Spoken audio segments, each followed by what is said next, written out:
பாடல் தொடங்கி அப்படியே இந்த 6 தத்துவம் ஏது 36 தத்துவம்னா என்ன என்று சொல்லுகிறார். இதுல முதல்ல பாடல் பாருங்க.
நாற்கோணம் பூமி புனல் நன்னுமதியிற் பாதி ஏற்கு மணல் முக்கோணம் எப்போதும் ஆர்க்கும் கால் அறுகோணம் வட்டம் ஆகாயம் ஆன்மா உருகாயம் இவற்றால் புற்று.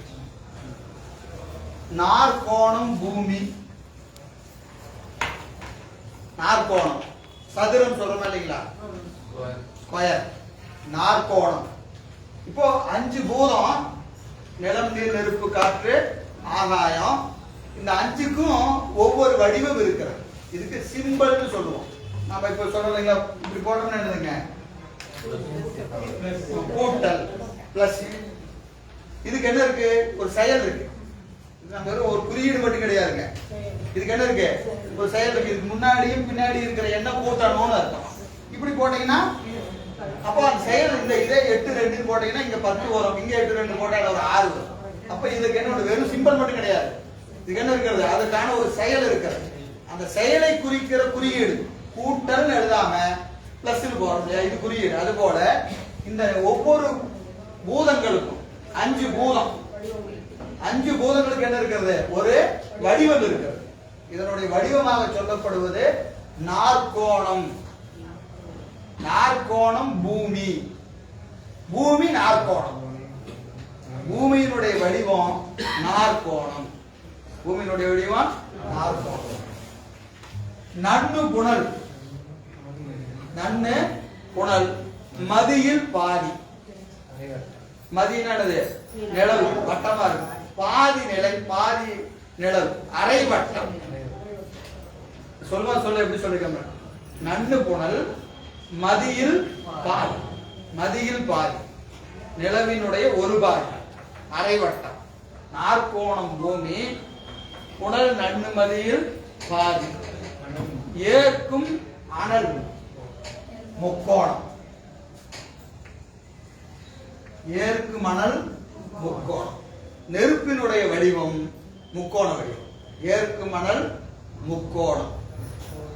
எப்போதும் ஆர்க்கும் கால் அறுகோணம்.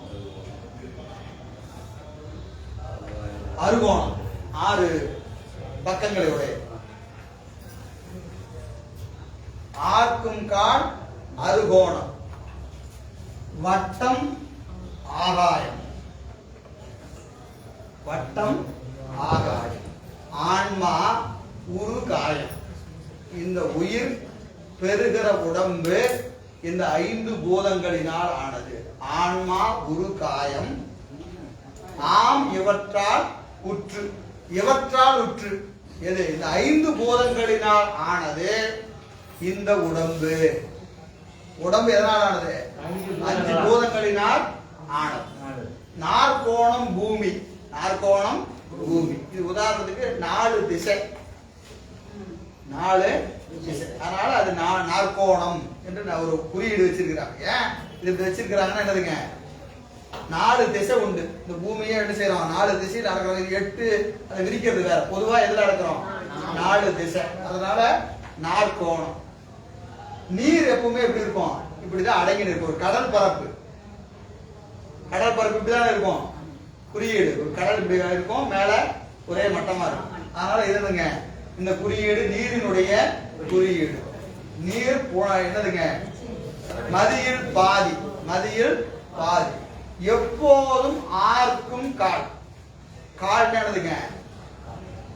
காற்றுக்கு கால்னு ஒரு பேர் இருக்கு. காற்றுக்கு கால். அது எப்பவுமே என்ன செய்யும்? வீசிக்கிட்டே இருக்கும். ஒரு இடத்துல நிக்காது, அப்படியே வீசிக்கிட்டு எப்போதும் ஆரவாரம் செய்கின்ற காற்று. சாரி, இது நெருப்பு. என்னதுங்க? ஏற்கும் அனல். ஏற்கும் அனல். தன்னிடம் எது வந்தாலும் அது என்ன செஞ்சிடும்? ஐக்கியம் வாய்க்கும். நெருப்பு எப்பவுமே நெருப்புல என்ன போட்டாங்க? எல்லாத்தையும் சுற்றி தனக்குள்ள ஏற்றிக்கணும் இல்லைங்களா? அதனால என்னதுங்க? எப்பவுமே இது எரியும் போது மேல் நோக்கி தான் எரியும். நெருப்பு எவ்வளவு பத்த வச்சுன்னா அதனுடைய இது எப்படி இருக்கும்? இந்த முக்கோண வடிவிட தான் இருக்கும்.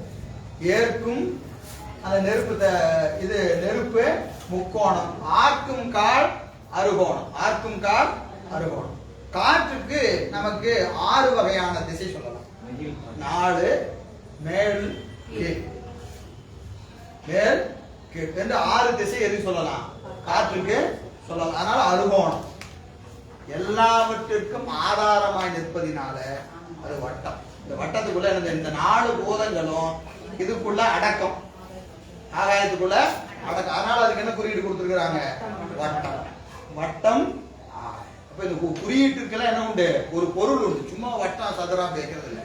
இதுக்கெல்லாம் என்ன உண்டு? ஒரு பொருள் உண்டு. எனவே இங்கே நாற்கோணம் பூமி, புனல் நன்னுமதி பாதி, ஏற்கும் அனல் முக்கோணம், எப்போதும் ஆர்க்கும் கால் அறுகோணம், வட்டம், ஆகாயம், ஆன்மா, உருகாயம், ஆம் இவற்றால் ஒரு 4-5 பாடல் போல இந்த குறியீடு தான் இருக்கும்.